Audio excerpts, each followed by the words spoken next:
सागर के बीच एक परिवार अपनी यॉट पर छुट्टियां मना रहा होता है। माँ जूलिया तैरने के लिए पानी में कूद जाती है। आराम करते समय उसे कुछ अजीब महसूस होता है, लेकिन क्योंकि आसपास कुछ दिखाई नहीं देता, वह सोचती है कि शायद उसका भ्रम होगा। कुछ सेकंड बाद वही अजीब एहसास फिर होता है।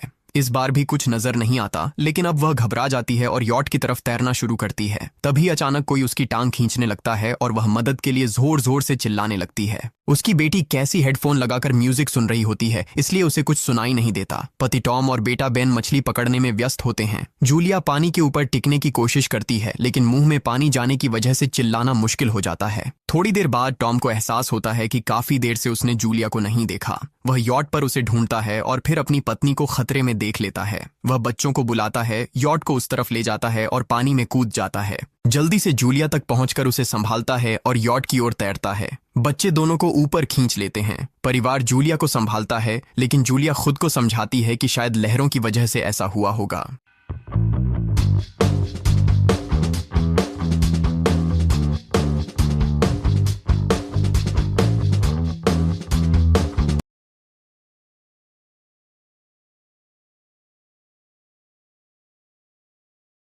रात को सब मिलकर बेन का जन्मदिन मनाते हैं। कैसी को उसके बॉयफ्रेंड का कॉल आता है, तो वह लैपटॉप लेकर बाहर चली जाती है। वीडियो कॉल में उसका बॉयफ्रेंड दिखाता है कि शहर के ऊपर बड़े बड़े काले बादल छा गए हैं। कॉल ग्लिच होकर फ्रीज हो जाती है। कैसी यह बात परिवार को बताने आती है, लेकिन टॉम कहता है कि शायद जमीन से दूर होने की वजह से सिग्नल कमजोर है। तभी सबको एक आवाज सुनाई देती है। वे सब बाहर जाते हैं और देखते हैं कि व्हेल मछलियों का एक समूह गुजर रहा है। टॉम समझाता है कि व्हेल मछलियां हमेशा पृथ्वी के मैग्नेटिक फील्ड को फॉलो करती हैं, लेकिन जब तूफान आता है तो वे कंफ्यूज हो जाती हैं। अचानक यॉट जोर से हिलती है और बेन गिर जाता है। टॉम को चिंता होती है कि कहीं यॉट को नुकसान तो नहीं पहुंचा, इसलिए वह डाइव करके नीचे चेक करने चला जाता है। कुछ देर बाद वह सतह पर वापस आता है, लेकिन उसके कंधे पर एक बड़ा घाव होता है। जूलिया तुरंत उसका जख्म सीती है। टॉम बताता है कि पानी के अंदर उसे ऐसा लगा जैसे उसके पीछे कोई बहुत बड़ा जीव था, लेकिन जब उसने मुड़कर देखा तो प्रोपेलर से कट लग गया। वह कहता है कि जो भी चीज थी बहुत बड़ी थी। टॉम को यॉट पर काफी नुकसान दिखाई देता है, इसलिए उन्हें मदद बुलानी पड़ती है।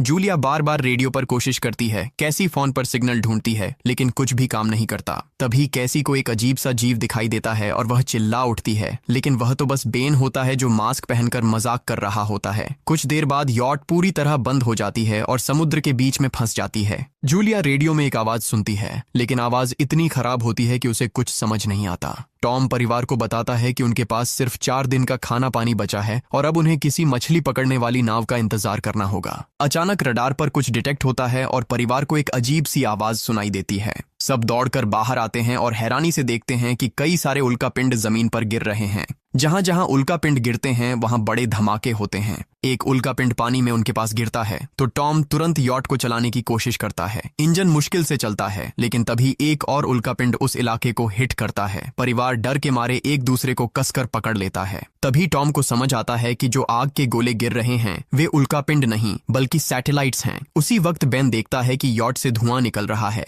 टॉम चेक करता है और कंफर्म होता है कि इंजन खराब हो गया है। हवा तेज होने लगती है तो फैमिली यॉट के अंदर छुप जाती है, बिना ये नोटिस किए कि कंपास बहुत तेजी से घूम रहा है। यॉट जोर जोर से हिलने लगती है। बेन फिर से गिर जाता है और इस बार उसे चोट भी लग जाती है। लहरें तेजी से यॉट से टकरा रही होती हैं। टॉम स्ट्रगल करके बाहर जाता है और लाइफ जैकेट्स लेकर आता है। तभी पावर चली जाती है। टॉम तुरंत पावर बॉक्स का बटन प्रेस करता है और लाइट वापस आ जाती है। उस वक्त बेन नोटिस करता है कि जूलिया की नाक से खून बह रहा है। जूलिया को चक्कर आने लगते हैं, जबकि कैसी सिंक पर जाकर उल्टी कर देती है। टॉम रेडियो ट्राई करता रहता है पर सिग्नल नहीं मिलता। अचानक एक तेज हाई पिच्ड नॉइज आती है और हवा और भी स्ट्रांग हो जाती है। जूलिया दरवाजे बंद करने की कोशिश करती है, पर एक हैच खुल जाता है और हवा खिड़कियां तोड़ने लगती है। टॉम एक फ्लेयर जलाता है और थोड़ी देर बाद अंधेरा छा जाता है। अगली सुबह फैमिली शॉक में उठती है कि वो स्टॉर्म से बच गए हैं, लेकिन यॉट आधी तबाह हो गई होती है। जब वो बाहर आते हैं तो देखते हैं कि समुद्र का पानी गायब हो गया है और यॉट अब जमीन पर अटकी है। सब ये देखकर शॉक में आ जाते हैं। कैसी सिग्नल चेक करती है पर नेटवर्क बिल्कुल डाउन होता है। बेन 2 मरे हुए केकड़ों से खेलने लगता है। टॉम कंपास चेक करता है और देखता है कि वो उल्टा हो गया है। ये आखिरी बार 7 लाख साल पहले हुआ था। कैसी को लगता है कि उसका बॉयफ्रेंड मर गया होगा और वो टूट जाती है। जब जूलिया उसे समझाने आती है तो कैसी उसे दूर कर देती है और छुपने चली जाती है। जूलिया और टॉम बची हुई सप्लाईज देखते हैं। बेन अपने बर्थडे बलून्स एक पत्थर से बांध देता है ताकि शायद कोई बचा हुआ सर्वाइवर देख ले। टॉम फिर रेडियो ट्राई करता है और इस बार एक आदमी से कनेक्शन हो जाता है। उसका नाम नाव होता है और वो एक सबमरीन का कैप्टन होता है। उसकी सबमरीन भी लैंड पर अटक गई है। वो कंफर्म करता है कि मैग्नेटिक पोल्स रिवर्स हो गए हैं, इसलिए ओशन पीछे हट गया है और जमीन डूब गई है। वो कहता है कि उसने अभी तक और सर्वाइवर्स नहीं देखे और कम्युनिकेशन सिस्टम्स बिल्कुल डाउन हो गए हैं। वो मजीद ये भी कहता है कि पोल्स फिर रिवर्स होंगे और शायद एक हफ्ते में समुंदर वापस आ जाएगा। वो फैमिली को वार्न करता है कि जितना हो सके ऊंची जगह चढ़ जाओ, क्योंकि जब पानी वापस आएगा तो वो बहुत खतरनाक होगा। वो बोलता है उसका पार्टनर क्रैश में मारा गया और सबमरीन में बस 3 लोगों की ही जगह है। जूलिया और टॉम उससे कहते हैं कि प्लीज हमारे बच्चों को बचा लो। वो उन्हें अपने कोऑर्डिनेट्स दे देता है। टॉम कैलकुलेट करता है कि सबमरीन तक पहुंचने में 2-3 दिन लगेंगे। वो फैमिली से कहता है आज रात अच्छे से आराम कर लो, कल सुबह हम निकलेंगे। अगली सुबह फैमिली सामान पैक कर रही होती है, तभी टॉम को पास में कुछ हिलता हुआ दिखता है। वो एक लंगड़ा आदमी होता है जिसके हाथ में हार्पून होती है और साथ में एक कुत्ता लगातार भौंक रहा होता है। टॉम उसके पास जाता है और उसे पानी की बोतल देता है, लेकिन वो आदमी कुछ ऐसी भाषा में बोलता है जो टॉम समझ नहीं पाता। पानी पीने के बाद वो अजनबी अचानक टॉम के सिर पर बोतल मारता है और चेहरे पर जोर का लात मार देता है। जूलिया डर के मारे भागती है, लेकिन तब तक देर हो चुकी होती है। वो आदमी टॉम के पेट में हार्पून घुसा चुका होता है। टॉम कुछ पल तक तड़पता है और फिर वो उसकी गर्दन भी काट देता है। फिर वो आदमी जूलिया के पीछे भागता है और उस पर हार्पून फेंकता है, जिससे उसके कंधे में चोट लग जाती है। जूलिया दर्द सहते हुए यॉट के अंदर भागती है और बच्चों को बोलती है कि छुप जाओ। वो दरवाजा लॉक कर देती है। कैसी और बेन सोफे के अंदर घुस जाते हैं। जूलिया उन्हें फ्लेयर गन पकड़ाती है और खुद एक चाकू लेकर बाथरूम में छुप जाती है। वो आदमी दरवाजे पर जोर जोर से धक्के मारता है और आखिर अंदर घुस ही जाता है। पहले वो थोड़ा खाना उठाता है और फिर यॉट में इधर उधर ढूंढने लगता है, फिर बाथरूम की तरफ जाता है, लेकिन जूलिया समझदारी से एक छोटे छेद से बाहर निकल जाती है। वो आदमी सोचता है कि जूलिया भाग गई, लेकिन जैसे ही वो धीरे से निकलने लगती है, उसका कुत्ता उसे देख लेता है और भौंकने लगता है। कुत्ता उस पर झपटता है तो जूलिया चाकू से उसे मार देती है। कुत्ते की चीख सुनकर वो आदमी बाहर आता है और अपने कुत्ते की लाश देखकर आग बबूला हो जाता है। इस बीच जूलिया यॉट के दूसरे साइड से अंदर जाने की कोशिश करती है। वो ऊपर चढ़कर टूटी हुई खिड़की से अंदर घुसने लगती है, लेकिन वो आदमी पहले ही वहां पहुंच जाता है। वो उसे पकड़कर जोर से मुक्का मारता है, जिससे वो नीचे गिर जाती है। जूलिया फर्नीचर पकड़कर बचने की कोशिश करती है, लेकिन वो आदमी उसे लात मारकर दूर फेंक देता है। फिर वो उसकी कलाई पर पैर रख देता है ताकि वो चाकू छोड़ दे, और फिर उसके बाल पकड़कर उसका चेहरा जमीन पर दे मारता है और सोफे पर फेंककर उसका गला दबाने लगता है। बच्चे ये सब कुछ देख रहे होते हैं। कैसी बाहर निकलकर फ्लेयर गन चलाती है जो सीधा उस आदमी को लगती है। वो जल उठता है और यॉट में आग फैलने लगती है। बच्चे तुरंत भाग जाते हैं, लेकिन जूलिया वापस आती है। वो उसे एक किक मारकर गिराती है, मैप और बैग उठाती है और वहां से भाग जाती है। बेन और कैसी अपने पापा के पास जाकर रोने लगते हैं। जूलिया भी उनके साथ बैठ जाती है और तीनों मिलकर आंसुओं के साथ टॉम को आखिरी अलविदा कहते हैं। तभी वो डरावना आदमी फिर यॉट से बाहर निकल आता है तो फैमिली फिर से भागने लगती है। कुछ ही देर में यॉट एक बड़े धमाके के साथ उड़ जाती है। थोड़ी दूर चलने के बाद वो लोग एक छोटे से झरने के पास रुकते हैं ताकि थोड़ा आराम कर सकें। कैसी सोचती है कि शायद वो पागल आदमी उनके पास गुब्बारे देखकर आया था। ये सुनकर बेन खुद को कसूरवार मानने लगता है। जूलिया उसे समझाती है कि इसमें उसकी कोई गलती नहीं थी और सबको आगे बढ़ने को कहती है, क्योंकि वो आदमी अभी भी उनके पीछे है। रास्ते में एक छोटे तालाब के पास बेन एक मरी हुई हैमरहेड शार्क देखकर हैरान रह जाता है। तभी जूलिया नोटिस करती है कि वो आदमी फिर उनके करीब पहुंचने वाला है। सब लोग दौड़ पड़ते हैं और एक रेत के टीले से नीचे गिर जाते हैं, जहां उन्हें जहरीला कचरा दिखाई देता है। फैमिली सावधानी से उसे पार करती है और लगता है कि उन्होंने उस आदमी से पीछा छुड़ा लिया है। चलते चलते उन्हें बड़े बड़े मरे हुए सी एनिमल्स और समुंदर के नीचे जमा हुआ सारा प्लास्टिक दिखने लगता है। बेन धीरे धीरे चलने लगता है तो जूलिया समझ जाती है कि वो डिहाइड्रेशन के करीब है। वो सबको रुकने को कहती है। जब वो पानी की बोतल देखती है तो उसे झटका लगता है। बोतल में पानी लगभग खत्म हो चुका होता है। कैसी को एहसास होता है कि शायद उसने बोतल ठीक से बंद नहीं की थी। जूलिया गुस्से में चिल्लाती है कि उसकी लापरवाही की वजह से पानी खत्म हो गया। कैसी जवाब देती है, क्या फर्क पड़ता है, वैसे भी हम बचने वाले नहीं हैं। दोनों के बीच लंबी बहस होती है, फिर भी फैमिली आगे चलती रहती है। कुछ देर बाद उन्हें एक क्रैश हुआ प्लेन मिलता है। अंदर कुछ हिलता डुलता देख सब डर जाते हैं, लेकिन वो सिर्फ कुछ पक्षी होते हैं। फैमिली तय करती है कि रात यहीं प्लेन के अंदर गुजारेंगे। वो थोड़ा सा स्नैक शेयर करते हैं और जूलिया को टॉम की जैकेट में एक फैमिली फोटो मिलती है, जिसे देखकर उसका दिल टूट जाता है। कैसी पूछती है, मॉम आप और डैड की लव स्टोरी क्या थी? जूलिया मुस्कुराकर बताती है, टॉम हॉस्पिटल में मेरा पेशेंट था। फिर एक दिन उसने फूल और एक प्यारी सी कविता देकर अपना प्यार जताया था। रात के बीच में कैसी प्लेन से बाहर जाती है। तभी वो डरावना आदमी उसे पीछे से पकड़ने की कोशिश करता है, लेकिन जूलिया अचानक पीछे से उस पर टूट पड़ती है और बार बार चाकू से वार करके उसे मार देती है। कैसी अपनी माँ को गले लगाकर शांत करती है। अगली सुबह उस आदमी की लाश पर कीड़े गुंड पड़े होते हैं। फैमिली नोटिस करती है कि उसके शरीर पर कई काटने के निशान हैं, मतलब इस एरिया में कोई खतरनाक जीव छिपा हुआ है। जैसे ही वो लोग वहां से निकलते हैं, केकड़े उसके मुंह से बाहर निकल आते हैं। कुछ घंटों बाद जूलिया और कैसी मैप देख रही होती हैं, लेकिन बेन धीरे से आगे निकल जाता है। जूलिया चिल्लाती है, रुक जाओ, लेकिन बेन एक तालाब में झुककर पानी पीने लगता है। जूलिया तुरंत उसे खींचकर बाहर निकालती है और समझाती है कि अनजान पानी उसे बीमार कर सकता है। धूप बहुत तेज हो जाती है तो फैमिली अपने सिर कपड़ों से ढक लेती है। बेन को चक्कर आने लगते हैं। तभी उन्हें कुछ पुराने कुर्सियां मिलती हैं और जूलिया कैसी उनसे एक टेम्पररी शेल्टर बना लेती हैं। जूलिया बेन को इंजेक्शन लगाती है और तय करती है कि वो रात वहीं बिताएंगे। सुबह जूलिया एक अजीब सी आवाज सुनकर उठती है।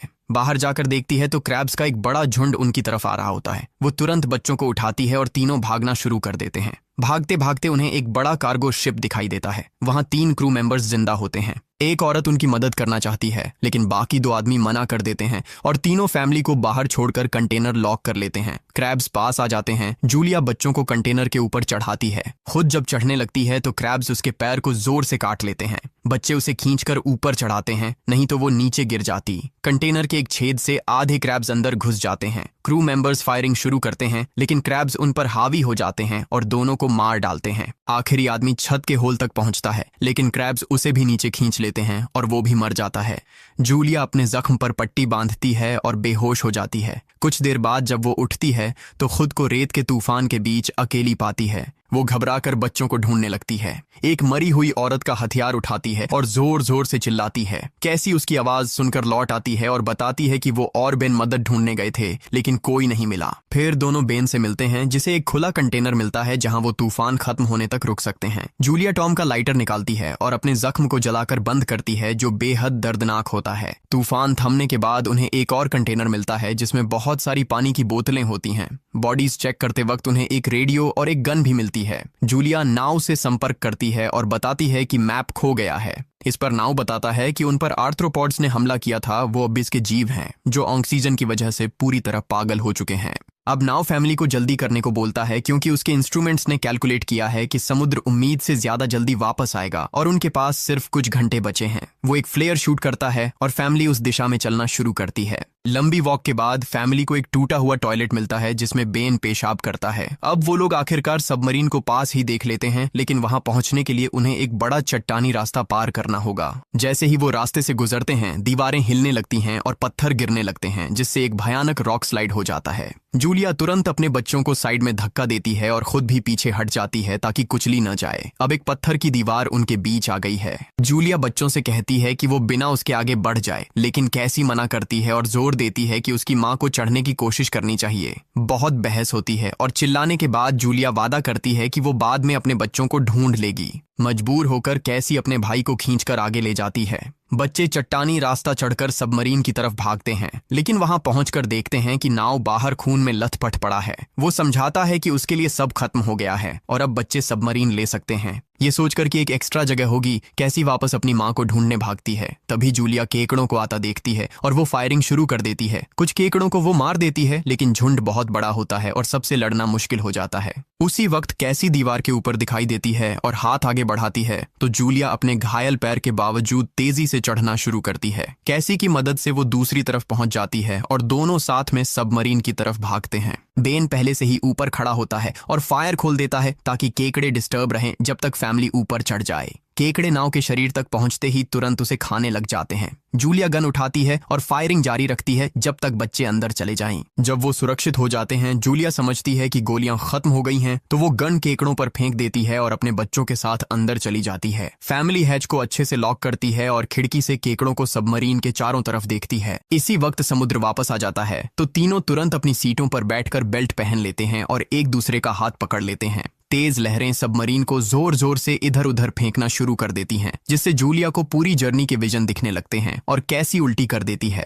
जल्दी ही वो हाई पिच आवाज वापस आती है और फैमिली बेहोश हो जाती है। कुछ देर बाद जूलिया और बच्चे होश में आते हैं और खुद को जिंदा देखकर खुश होते हैं। वो हैच अनलॉक करके बाहर निकलते हैं और देखते हैं कि लहरों ने सबमरीन को एक तबाह शहर में गिरा दिया है, यानी अब जिंदा रहने और नया जीवन शुरू करने की उम्मीद है। और यहीं पर फिल्म खत्म होती है। चैनल को सब्सक्राइब करना न भूलें और बेल आइकन जरूर दबाएं ताकि आपको ऐसे ही मजेदार वीडियो मिलते रहें। देखने के लिए धन्यवाद।